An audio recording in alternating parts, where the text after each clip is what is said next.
നിങ്ങളുടെ favourite shows ഇനി ഒരിക്കലും മിസ്സാവില്ല. ഇപ്പോൾ C5 കാണും നിങ്ങളുടെ ഫേവറേറ്റ് ഷോ തികച്ചും സൗജന്യമായി. അത്രയ്ക്കങ്ങ് വേണോ മോളെ? വേണം അച്ഛാ. ചെറിയ പ്രശ്നങ്ങൾ പരിപ്പിക്കുന്ന ചില ആളുകളുണ്ട്. നിന്റെ അഖിയുടെ ജീവിതത്തിൽ ഇടയിൽ കിടന്ന് ഇങ്ങനെ നാടകം കളിക്കുന്ന കുറെ പേർ. അവരെയൊക്കെ നിലയ്ക്ക് നിർത്താനോ കൈകാര്യം ചെയ്യാനോ ആനന്ദ് വർമ്മയ്ക്ക് അറിയാഞ്ഞിട്ടല്ല. വരട്ടെ. ഭാര്യ ഭർത്താക്കന്മാർ തമ്മിലുള്ള പ്രശ്നങ്ങൾ നിങ്ങൾ തന്നെ തീർക്കണം. അതിനിടയിൽ മാതാപിതാക്കളുടെ ഇടപെടാൻ പാടില്ല. അതുകൊണ്ട് നീ തന്നെ സത്യം തെളിയിച്ച് അവനെ ബോധ്യപ്പെടുത്തുക. അങ്ങനെ പ്രശ്നം പരിഹരിക്കുക.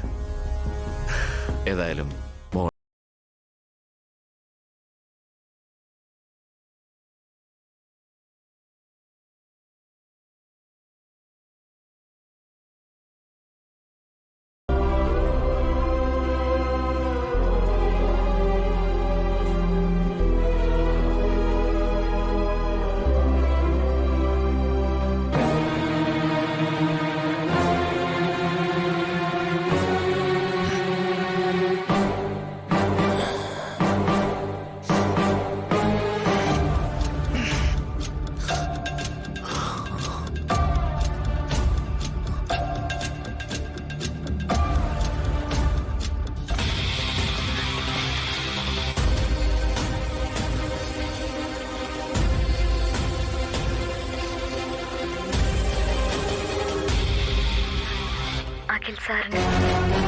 സാറിനെ തെറ്റിദ്ധരിച്ചിരിക്കുന്നു.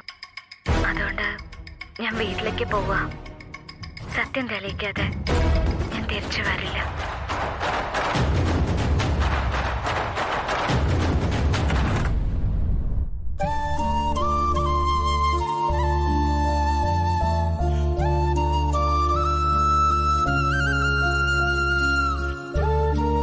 ശ്യാമ അവളുടെ വീട്ടിലേക്ക് പോയി. എന്നോടും കൂടെ പറഞ്ഞിട്ടാ അവള് പോയത്. അപ്പൊ തന്നെ ആ കുട്ടിയുടെ മര്യാദ നിനക്ക് മനസ്സിലായല്ലോ. സത്യം തെളിയിച്ചിട്ട് അവൾ തിരിച്ചു വരുമെന്നാ പറഞ്ഞത്.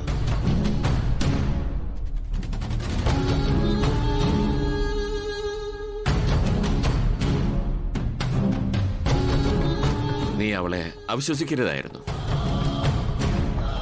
എന്തു പറ്റി നിനക്ക്? അവരാ പണം കൊടുക്കുന്ന കണ്ടപ്പോ ഞാൻ പെട്ടെന്ന് തെറ്റിദ്ധരിച്ചു പോയേച്ചാ. കാര്യം എന്താണെന്ന് വ്യക്തമായി തിരിച്ചറിയുന്നത് വരെ അത്തരം തെറ്റിദ്ധാരണകൾ ഒഴിവാക്കണമായിരുന്നു. അച്ഛൻ പറയുന്നത് ശരിയാ. പക്ഷേ എന്റെ കണ്ണുകൾ കൊണ്ട് ഞാൻ കണ്ടപ്പോ കൺമുന്നിൽ കാണുന്ന ഒന്നും സത്യമായിരിക്കണമെന്നില്ല മോനെ. മനുഷ്യരല്ലേ മോനെ ചുറ്റും വിചിത്ര സ്വഭാവമുള്ള പലതരം മനുഷ്യർ. അവരാരെങ്കിലും മനഃപൂർവ്വം നിന്നെ തെറ്റിദ്ധരിപ്പിക്കാൻ വേണ്ടി ചെയ്തതാണെങ്കിലോ? മനസ്സിൽ നിറയെ പകയും പ്രതികാരവും അസൂയയും കണ്ണുകടിയായിട്ട് നടക്കുന്ന മനുഷ്യരാ. എങ്ങനെയും മറ്റുള്ളവരെ ഉപദ്രവിക്കണമെന്ന് ഒറ്റ വിചാരമേ മനസ്സിലുണ്ടാവുകയുള്ളൂ. ഒരു പാവപ്പെട്ട പെൺകുട്ടിയെ നീ കല്യാണം കഴിച്ചത് ചിലർക്കൊന്നും അത്ര ഇഷ്ടമായി കാണത്തില്ല. അതുകൊണ്ടും തെറ്റിദ്ധരിപ്പിക്കാം. വിഷമിക്കാനില്ല. അവൾ അവളുടെ വീട്ടിലേക്കല്ലേ പോയിരിക്കുന്നത്. തെറ്റിദ്ധാരണ നീക്കേണ്ടത് അവളുടെ ആവശ്യമല്ലേ. അവളത് മാറ്റിയിട്ട് വരട്ടെ.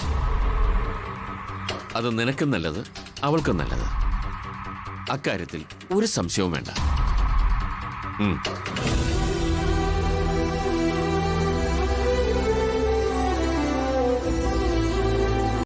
ഡൗൺലോഡ് ചെയ്യൂ C5 ആപ്പ്. കാണൂ എല്ലാ എപ്പിസോഡുകളും സൗജന്യമായി.